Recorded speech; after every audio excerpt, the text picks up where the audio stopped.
ধন্যবাদ। ছাত্রছাত্রীরা কেমন আছো? নিশ্চয়ই ভালো নেই। দীর্ঘদিন পর্যন্ত ভাইরাসের কারণে ক্লাস করতে না পারা, স্কুলে না আসতে পারা তোমাদের জন্য একটা বিরক্তিকর হয়ে গেছে। বাসাতে অনলাইন ক্লাসের আমাদের স্কুল থেকে অনেক টিচারের প্রায় বিষয়ের উপরে করেছে। তোমরা নিশ্চয়ই ক্লাসগুলো ফলো করো, না হলে করবে। স্কুলের নামে একটা ওয়েবসাইট আছে, হাই স্কুল দিয়ে সার্চ দিলেও পাবে, অথবা ইউটিউবে দিলেও তুমি দেখা যায় যে স্যার ক্লাস দেখতে চাও ক্লাসগুলো তোমরা পাবে। তো বিগত ক্লাসে আমি তোমার গণিত ক্লাস 9-এর গণিত দিয়েছি, কারিগরি এবং কারিগরি 10-এর গণিত নিয়েছি, ক্লাস 9-এর ভূগোল নিয়েছি, ক্লাস 10-এর ভূগোল নিয়েছি। আজকে ক্লাস 10-এর ইতিহাস বিষয়ের একটা অধ্যায় নেব। অধ্যায়টার নাম, আর বিষয়টা হলো বাংলাদেশ বিশ্ব সভ্যতা, হলো তোমার এই সাবজেক্ট। আর অধ্যায়ের নাম হলো মধ্যযুগের বাংলা রাজনৈতিক ইতিহাস। মধ্যযুগের বাংলার রাজনৈতিক ইতিহাস অর্থাৎ মুসলমানদের সূচনাকালকে বলা হয় মধ্যযুগ। তার আগ পর্যন্ত ছিল আমরা প্রাচীন যুগ। অতি প্রাচীন কাল থেকে মুসলমানদের আগমন পর্যন্ত সময়কে বলা হয় প্রাচীন কাল। আর মুসলমানদের আগমন থেকে পলাশী যুদ্ধের আগ পর্যন্ত বা ইংরেজদের আগমন পর্যন্ত আমরা মধ্যযুগের মধ্যে সীমাবদ্ধ। আর এখন বর্তমান যেটা চলতেছে সেটা হলো আধুনিক যুগ। আমরা মধ্যযুগের তোমাদের যেহেতু মনে গেছি মধ্যযুগের বাংলা রাজনৈতিক ইতিহাস, এটা সালটা 1204 থেকে 1757 খ্রিস্টাব্দ পর্যন্ত এটা তোমাদের এই পাঠের মধ্যে আছে। তাহলে এই যুগের এই মুসলমানদের আবির্ভাব উপমহাদেশে, বিশেষ করে বাংলাদেশে বা উপমহাদেশে আবির্ভাব হলো কিভাবে, যার অবদান তার নাম না বললে নয়। তিনি হলেন ইখতিয়ার উদ্দিন মোহাম্মদ বিন বখতিয়ার খলজি। তিনি আফগানিস্তানের গরমশিরের অধিবাসী ছিলেন। আফগানিস্তানের গরমশির নামের একটা স্থান, সেটার অধিবাসী ছিলেন।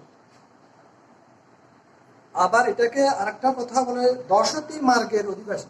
এটা দশটি মার্গের, গরমশিরও বলে দশটি মার্গের অধিবাসীও তিনি তাকে বলা হয়। তিনি জাতিতে ছিলেন তুর্কি, একজন জাতিতে তিনি তুর্কি ছিলেন, বংশে ছিলেন খলজি, এবং বৃত্তিতে ভাগ্যন্যাসী সৈনিক ছিলেন। তিনি একজন ভাগ্যন্যাসী সৈনিক ছিলেন। ভাগ্যের সন্ন্যাস মানে ভাগ্যের জন্য তিনি চেষ্টা করতেন। তার বর্ণনা দিতে গিয়ে একটু বলি, তিনি ছিলেন একজন খাটো লোক।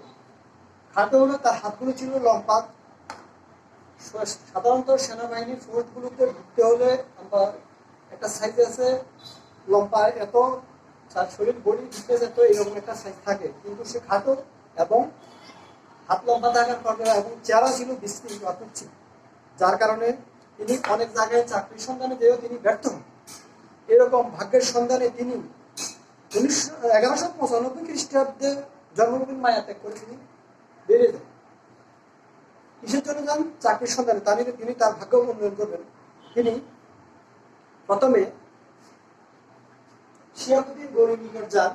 সেখানে গিয়ে তিনি ব্যর্থ হন, কারণ সেনাবাহিনীতে তাদেরকে নিতে হলে তারা মনে করতো যে যাদের চেহারা ভালো, লম্বা এবং কি সুগম দেহ, এদেরকে বলা হয়তো তাদের ভাগ্য উন্নয়নের প্রতীক। আর যেহেতু বখতিয়ার খলজি খাটো ছিলেন এবং তার হাত ও লম্বা ছিল বা চেহারা কুচিত থাকার কারণে এটাকে তারা বিশেষ করে এটাকে বলা হয় যে তার ভাগ্যের বিপরীত, ভাগ্যের বিপরীত বলে কেমন ধরা হয় তাদেরকে। তাই তিনি সেখানে ব্যর্থ হন। ব্যর্থ হয়ে তিনি আবার গজনীতে যান। সেখান থেকে চলে গিয়ে তিনি আবার চাকরির জন্য যান। কোথায় এবার যান? গজনীতে।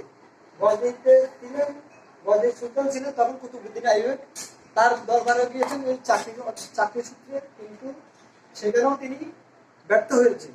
তার এই দেখে, তার দেহ দেখে তারা সেখান থেকে তাকে চলে যেতে বলে, সেখান থেকে সে চলে আসে। তাই বলে তিনি থেমে থাকেন, কারণ তার মধ্যে ছিল অদম্য এক সাহসের কারণে তিনি তার ভবিষ্যৎ উন্নতির জন্য তিনি চেষ্টা করতেছেন। শেষ পর্যন্ত তিনি সেখান থেকে যেয়ে বদাউনে যান।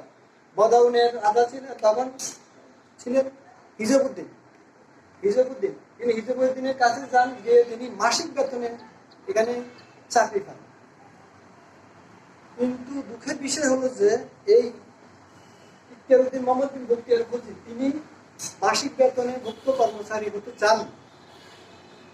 তিনি তার যে শক্তি বা শক্তিমত্তা, তার যে বুদ্ধি বিবেক, সেটা দিয়ে তিনি এই স্বল্প বেতনভুক্ত তাকে পোষাতে না। কারণ হলো তিনি ছিলেন একজন উচ্চবিলাসী,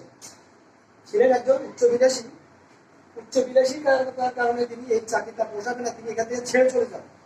শেষ পর্যন্ত তিনি সেখান থেকে যান অযোধ্যা রাজা তখন ছিলেন হুসামুদ্দিনের নিকট যান। হুসামুদ্দিন তাকে দুইটি জায়গা, হুসামুদ্দিন তার বর্ণনা ছিল যে ওখানে যে ছিল তাকে ছেড়ে দিয়ে এখানে আসছে, তার কাছে বর্ণনা করার কারণে বখতিয়ার খলজিকে তারা তাদের পর্যবেক্ষণের জন্য, তদারকির জন্য বা দেখাশোনার জন্য একজন লোকের প্রয়োজন, তারা তাকে নিয়েছেন তদারকির জন্য।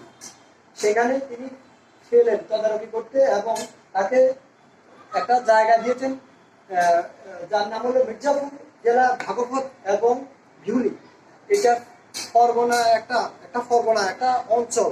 এই অঞ্চলে তিনি তাকে জাগির থাকতেন। আর এইদিকে বখতিয়ার খলজি এই জায়গা পাওয়াতে তার জন্য একটা জীবনের আস্তে আস্তে আরম্ভের দিকে তিনি যাচ্ছেন, তিনি তার উন্নতির শিখর দিকে উঠতেছেন। সেখানে তিনি ছোট ছোট সৈন্যদল গঠন করেন, জায়গা পান।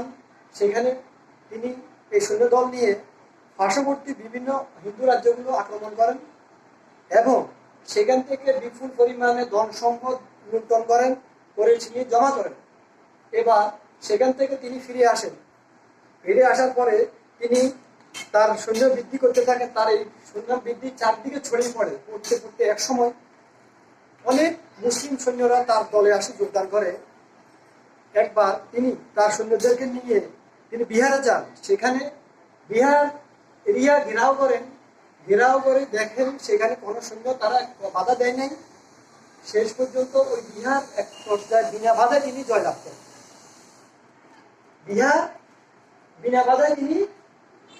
করেন। জয়লাভ করার পর দেখলেন যে সেখানে অনেক মানুষের মস্তক মাথা খণ্ড ছেড়িয়ে আছে, বই পুস্তক ছিটিয়ে আছে। তিনি খোঁজ নিয়ে জানতে পারলেন এটার নাম হলো একটা বৌদ্ধ বিহার। এই বৌদ্ধ বিহারে তিনি শেষ পর্যন্ত বিনা বাধা এটা জয় করেন। এই পর্যায়ে তার আস্তে আস্তে আরো তিনি বৃদ্ধি পান। এই বৌদ্ধ বিহারে তিনি আস্তে আস্তে সৈন্য সংখ্যা তিনি বাড়তে থাকেন। এই বৌদ্ধ বিহার থেকে তিনি এই ধনরত্ন সহ তিনি আবার দেখতেছেন কার কাছে, ওই সুলতান কুতুবউদ্দিন আইবের কাছে। এবার তার পরিচিতিতে যেহেতু লাভ করেছে, বিশ্ব দরবারে ছড়িয়ে পড়েছে, বিভিন্ন জায়গায় তার নাম কীর্তিত্ব ছড়িয়ে পড়েছে। কারণ তিনি পার্শ্ববর্তী অনেক হিন্দু অঞ্চল জয় করেন এবং কি হিন্দু রাজাদেরকে তাড়িয়ে দেন। অনেক করে ছোট ছোট তিনি মোটামুটি আক্রমণ করে তিনি জয় লাভ করেছেন। তার বীরত্বের কথা চারদিকে ছড়িয়ে পড়ে। শেষ পর্যন্ত তিনি আবার দিল্লির সুলতান কুতুবউদ্দিন আইবেকের নিকট সাক্ষাৎ করেন। কুতুবউদ্দিন এবার তাকে তার সেনাবাহিনীতে নেওয়ার পরে তিনি সেখানে থাকেন এবং তিনি পরের বছর নবদ্বীপে এবং নদিয়ায় আক্রমণ করেন। নদিয়ায় তখন রাজা ছিলেন লক্ষণ সেনের পণ্ডিতগণ তাদেরকে বলে দিচ্ছে যে, রাজাকে বলছে যে এরকম এই দেহের লম্বা, খাটো এবং চেহারার যে বর্ণনা দিয়েছেন যে এই দ্বারা তার ভবিষ্যতে তিনি কি করবেন, তিনি তার রাজ্য হারাতে পারেন, এমনকি তার জানমালের ক্ষতি হতে পারে, তাকে সাবধান করে দিয়েছেন পণ্ডিতগণ। আগের আমলে মানুষে অনেকেই মনে করত এটা তাদের ভাগ্যরাশি গণার জন্য। কারণ আমরা শুনেছি যে প্রাচীনকাল থেকে মানুষ কোনো কিছু তারা খুব মান্য করতো। কোনো শিকার যেতে হলে তারা কি করতো, প্রথমত তীর দিয়ে বা ধনুক দিয়ে তারা তাদের দেবতাকে স্পর্শ করার চেষ্টা করতো। যেদিন তারা স্পর্শ করতে পারতো সেদিন মনে করতো যে তাদের ভাগ্য ভালো, তারা শিকার গিয়ে সফল হবে। আর যেদিন পারতো না সেদিন মনে করে তাদের যাত্রা ভালো হবে না, সেদিন তারা যেতে পারে। ঠিক এরকম একটা ভাগ্য তারা গণনা করতেন। ঠিক তার বেলায় একই অবস্থা। তো যখন লক্ষণ সেনের ছিলেন ওই রাজ্যে নদিয়াতে, এবার বখতিয়ার খলজি কিভাবে যাবেন?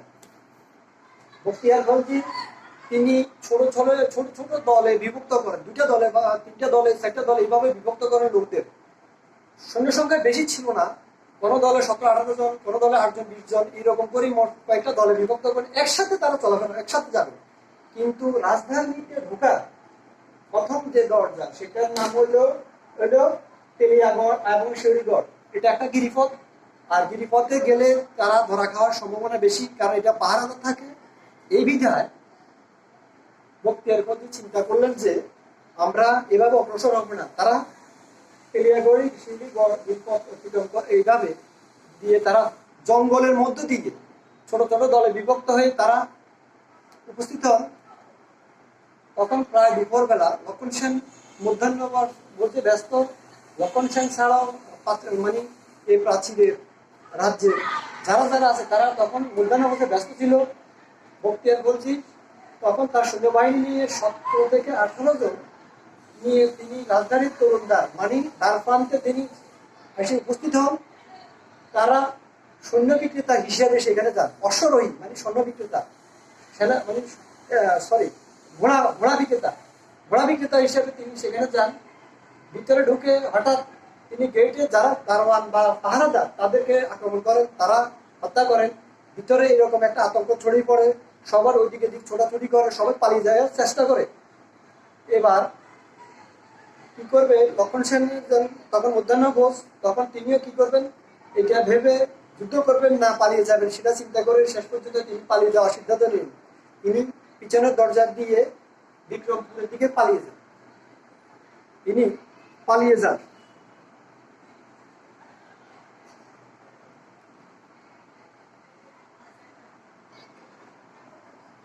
তার সপরিবারে সেখানে তিনি মুন্সিগঞ্জ জেলা বিক্রমপুরে তিনি আশ্রয় গ্রহণ করেন। বখতিয়ার খলজি জয় সময় তিনি এটা আক্রমণ করেন। ঐতিহাসিকগণ এটা সঠিক কোনো একটা তারিখ নির্ধারণ করতে পারেন নাই বিদায় অনুমান করে তার অনুমানের ভিত্তিতে তিনি বলতেছেন যে 1204 খ্রিস্টাব্দে, এই 1204 খ্রিস্টাব্দে তাকে ধরা হয়েছে, তিনি আক্রমণ করেন। আর লক্ষণ সেন তার পরিবার নিয়ে তিনি বিক্রমপুরের দিকে পালিয়ে যান। সেখানে তিনি আরো কিছুকাল অতিবাহিত করেন। বখতিয়ার খলজি যদিও বাংলা আক্রমণ করেন, তিনি বাংলা সম্পূর্ণ তিনি আক্রমণ করতে পারেননি, সম্পূর্ণ রাজ্য তিনি দখল করতে পারেননি, কারণ লক্ষণ সেনের বংশধররা অন্তত আরো কিছু বছর তারা শাসনভার গ্রহণ করেছেন। বখতিয়ার খলজি যেহেতু নদিয়া আক্রমণ করেছেন, নদিয়া তিনি তার দখলে নিয়ে গেছেন এবং সেখানে তিনি সৈন্যবাহিনী তার পরবর্তী যেজন দল তারা পরপর আসতে লাগলো, আশিক রাজধানীতে ঢুকার পরবর্তী তারা এক প্রকার বিনা বাধ্যায় এটা জয়লাভ করেছে। জয়লাভ করার পর বখতিয়ার খলজি তার সেটাতে তিনি থেমে থাকেন নাই, তিনি এবার আগ্রসর করতেছেন, এবার অগ্রসর হওয়ার চেষ্টা করতেছেন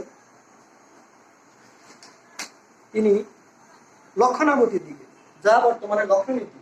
তিনি সেখানেও তিনি জয় করার পরবর্তীতে এবার তিনি তিব্বত অভিযানে বের হন। তিব্বত অভিযানের সম্ভবত না 1206 খ্রিস্টাব্দে 2 বছর পর বখতিয়ার খলজি নদিয়া বিজয়ের পর 2 বছর পর তিনি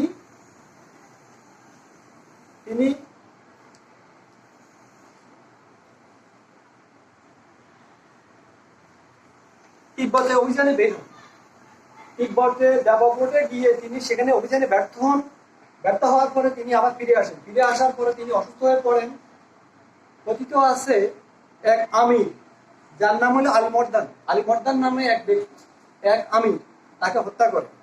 এইভাবে উপমহাদেশে মুসলিম সাম্রাজ্য বৃদ্ধি পায়। আর সেটা কত সাল থেকে 1204 থেকে 1757 সাল পর্যন্ত এটা এভাবে থাকে। আর আলিবর্দী মুসলিম শাসন বৃদ্ধি পায়, মুসলমানরা এই দেশে আবির্ভাব হয়, আস্তে আস্তে ইসলাম ধর্ম প্রচার শুরু হয়। তার অবদানে এই উপমহাদেশের দেশে এক হিসেবে মুসলিমদের রাজত্ব আস্তে আস্তে শুরু হয়। এরপরে হলো ফরাসি যুদ্ধ 1757 সাল তার আগ পর্যন্ত। 1757 সালের 23শে জুন ফরাসির আক্রমণে ইংরেজদের এর কারণে সেখানে নবাব সিরাজউদ্দৌলার পতনের মধ্যে দিয়ে মধ্যযুগে পতন ঘটে। ধন্যবাদ।